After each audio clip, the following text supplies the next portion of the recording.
So yeah, two prolific D2C founders and an enabler of sorts in the middle. Extremely interesting. I like them to serve all the content today. But I'll probably do a minute of talking about both of them, at least at a broad level. Especially the fact that I found a lot of dissimilarities as well, but both success paths and one similarity, which is I've had the pleasure of working in servicing and consulting both of the brands.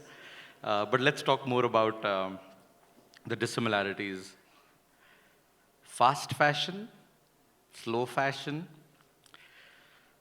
men's, women ethnic, 95%, I think, I've not asked you, but 95% India customer base, 95% global customer base. You have a celebrity affiliated brand. The brand founder itself is an influencer, a Shark Tank poster boy, and an Indian Angel jury. He's been on the other side, now she's on the other side. So, at least in terms of diversity, we have just a lot to learn from this panel. But I'd like to, stop talking. The edge is off, but if both of you could just briefly speak about your journeys, it would be great for the audience, I think. Aparna, first, please. Thank you for hosting me, Navin, and a very good evening to everyone. Journey. I get asked this question a lot, and 5 years back, if somebody had asked, me that I would be in a space of fashion, I would have said no way. So I come from the world of tech, did my master's in computer applications, and in those days, when tech was, just about booming, a tech career seemed like the most obvious choice, the most safest, lucrative, obvious choice. And I was in the tech career. I worked for Microsoft for a decade in Silicon Valley and Seattle. So I was living the Indian dream, right? But fashion has always been my passion. So since a very young age, I would love to design. I would like to conceptualize ideas, make my own clothes. I got married, moved to the US. My passion followed me. They say you can take an Indian out of India, but you can't take India out of you. And that's what happened. And just like cricket, just like Bollywood, Indian food, Indian clothing seemed like a way to be connected to India. And so we were at this cusp, and we were thinking, so when I say we, it's my sister and I. And we said, hey, why not we start our own ethnic fashion brand? And it was very different. Like, this is a very fragmented space. And, that's when the opportunity came, right? We said, it's not a switch over from tech to slow fashion, but rather marrying, a purpose to disrupt the space using technology. So it was really marrying our purpose with our passion. And we launched Shobitam. And within 3 days of setting up our store, we got our first order from France. And Navin, that's the power of e-commerce, right? We are doing this product, which is made in India. Our store is headquartered in the US, and the customer is from France, right? So the world of internet commerce really enabled, connecting all three. And we became this brand, that was made in India for the world. And we got 1 order, 2 orders, and now, here we are. We've got tens of thousands of customers. We've sold to 40+ countries. And it's been an exciting journey, no looking back since. Excellent. Sid, your journey, I'm sure lots of challenges, but it's an absolute hair-raising story. I want you to go ahead. No, yeah, thanks. My background is completely flip side of hers. I failed my graduation and run, India's fastest growing fashion tech brand today. I basically started off at the age of 17, 18 with a very small retail store in Bangalore, wherein I used to sell surplus clothing. From there on, I got into trading, and then from there on, I got into manufacturing. In 2019 is when we started Snitch, more like a B2B brand, wherein the ultimate goal was every brand was following a traditional pattern that was making collection season-wise. So our ultimate goal was, while brands like H&M and Zara were disrupting the traditional model of business, why couldn't we do it in India? Since majority of the products which Zara and H&M manufacturers are made in India. And we don't have an Indian brand, right? So that was the whole thought process. Usually it takes about 6 to 12 months for any brand to launch a particular collection. We broke the supply chain, brought that below 30 days. And today, as promised by our brand, we launch, at least 3 to 5 styles every single day. Like I said, 2019, we started more like an offline B2B brand. We got tremendous success. Within 9 months, COVID hit us. We were left with a huge inventory. The first thing that came on my mind was going online, maybe on a Myntra or an Ajio, try and liquidate stock. But then realized that, we wouldn't be making money there, nor the brand would get any recognition. And that's when we started our own website in June of 2020. And it's been about 3 years. It's been a roller coaster ride for us.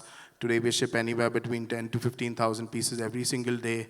70% of the revenue comes through our own website, about 20% from the marketplaces, and 10% from the online stores that we've just started. This is where we are. Thanks so much. Now that we've got the businesses and their introductions and backgrounds out of the way, we kind of deep dive into a few areas. One of them is, I think you touched based upon that a little about the influence of technology and digital to really reach your consumer, and especially being a global consumer. How did you think about it? How did you kind of manifest that, and how the India ecosystem is now ripe for that? If you can just talk about your thoughts about the tech and digital ecosystem. So if you look at the entire chain, it's such a wide spectrum, right? So on one end, our suppliers, our weavers, artisans, they are in these remote, small places, scattered across the length and breadth of India, where there's hardly any penetration of technology. On the other hand, we have all these, international consumers. So how do we really connect the two? It is completely technology, right? So that's where technology comes in. And like you said in the beginning, we've leveraged industry-leading partners like Navin, your team, with Greenhonchos. Similarly, Bharti and her team for Shopify Plus.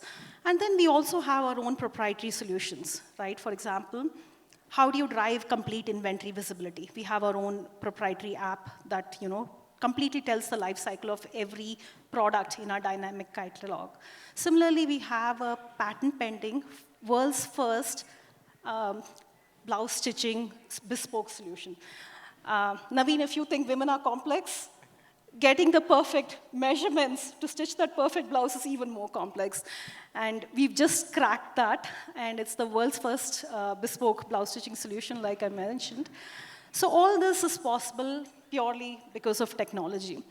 And if you really think about it, you get customer insights. You make those connections with the customer.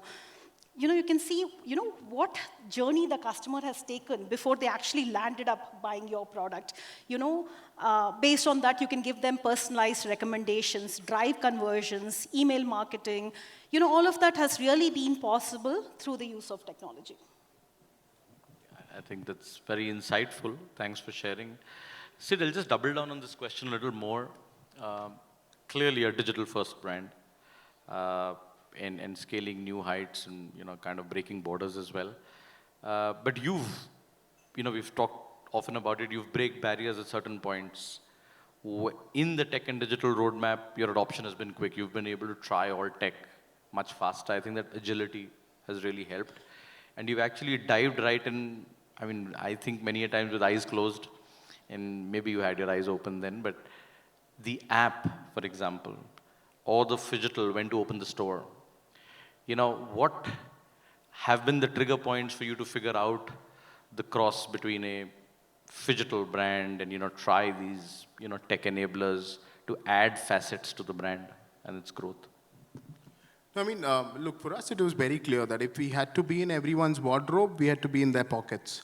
And that was the whole thought process, right? That's when we launched our app. I mean, we had a lot of discussion internally whether we should launch the app, we should not launch the app. But then I always believe that if you want to be in every men's wardrobe, you'll have to be there in their pockets. And the easiest way was, build an app. And that's when we barely got a plugin and just integrated with our backend. And now, of course, we've custom built it.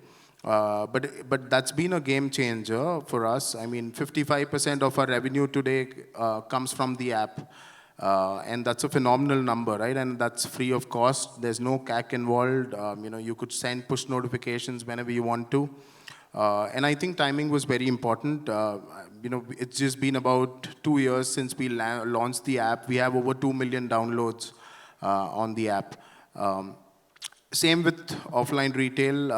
I thought the timing was perfect. We had to go offline, get closer to consumers, where our AOV is almost 2.5x, the returns are almost zero. And apparel is always going to be the touch and feel sort of a factor. And that was the whole idea behind going offline. We always had plans to go offline, but I think the timing was very, very crucial. And thankfully that paid off. The stores are doing phenomenally well, and now we're looking to expand more offline. Excellent. Now, just more public interest and curiosity. You'd like to know what the Shark Tank experience was like. We probably watched it a few times. That's something that, I'll just reverse the order and ask you about first. What's it done for the brand? How has it been an experience for you personally? What did you discover and uncover that you didn't think about earlier? I mean, it was the most phenomenal journey, right? The experience has been surreal. We got tremendous sort of trust in marketing through the platform. And I think anyone and everyone should actually go to Shark Tank, because even if you're not going to get funded, you'll probably learn something. If you don't learn something, you might get some sort of marketing and boost your sales. So there's nothing that you would lose. For me, it was just that my marketing team did everything, and they told me, boss, you'll have to go, so and so are the dates. And thankfully, it went out, really well. And, we were already at a very good scale that time. So, the experience has been surreal. I would definitely recommend every D2C brand, no matter what space you are into, you should actually go to Shark Tank. And, the sort of exposure that you get towards the audience and the sort of trust that you build. And especially being a D2C brand, right? People don't know what is the face behind the brand. And that was the biggest leverage, I think, because people connected to me and then they connected to the brand. Yep. Excellent. That's a good hat tip there. A similar question on the other side of the table to you, Aparna. Now, you're an angel on the other side making decisions in, a couple of our clients. And, I saw the full page ad everywhere on one day about Jio and the Indian Angels. And I saw Shrida from Ayurveda company. I saw you, and both have been our clients, and it's very exciting for us. I messaged you guys immediately. How's that experience been from two aspects? One is being on the other side and seeing how Shark Tank has gone, and how's it been, because obviously you've got more behind the scenes. Everything's already, probably produced, is yet to be telecast. And the other is seeing two women entrepreneurs on that jury, and both our clients, as another hair-raising moment. So, I would love for your thoughts on it. So there's been times when, Bollywood celebrities were celebrated. Cricketers were celebrated. I think this is the era now where entrepreneurs are going to be celebrated. And we're going to see more and more of these shows, right? Coming from the investor point of view, one thing is to watch the show on air. Second is, actually interacting, real time with people who've come from various parts of India. the energy that they carry and, how they present their ideas, despite all the odds in their lives, they have a very strong idea and they're, no matter what, the ambition and the dreams, the vision that they have, that was very humbling. It was very, very humbling. And it was an amazing experience. We just got done with season 1 shoot a month and a half ago. The shows have actually been dropped on JioCinema.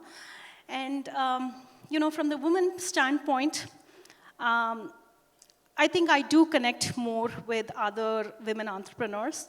For the simple reason, we want to reduce the gender parity, right? No matter what you say, there is a huge disparity in the startup space between men and women, right? Even more in the number of entrepreneurs, the women entrepreneurs are actually funded. So that cause is actually very dear to me. So I think it's also because, we try to juggle too much. We're not able to say no. So, and, that's one reason why we recently partnered with BITS Pilani earlier this year, and we've set up the Shobitam Center for Women Entrepreneurship to hone young women to, help their ideas take flight, be entrepreneurs, and keep them on their mission. Yeah.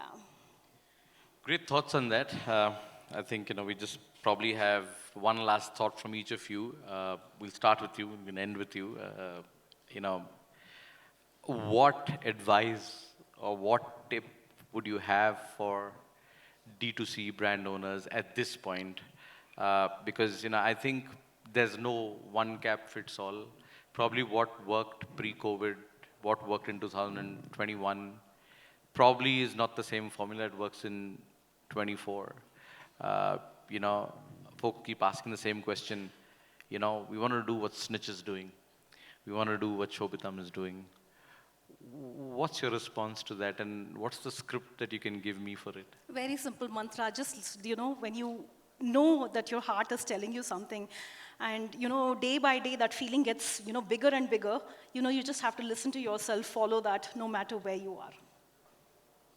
Last thoughts from you, please. No, I mean, my simple advice is start, because a lot of people in India dream a lot and get great ideas in the morning, in the night, and then by morning it flushes out. I think it's very, very important to start, back yourself, no matter what that idea is. Your parents might say you're crazy, your friends might say you're crazy, but if you and your team believe it, just go for it, and that's what I've always believed with every decision that we've taken. Collectively as a team, we've decided that yes, this is the path that we need to follow, and just backed ourselves and did everything possible to cross the lines, and touch wood, we've been successful till now. So I think my only advice is start, back yourself, build a great team, and then just follow your passion. Thank you so much, guys. We're done for our time. Anish, I've stuck to my slots. Bhavesh, we're off in time. Thank you so much. Thank you so much.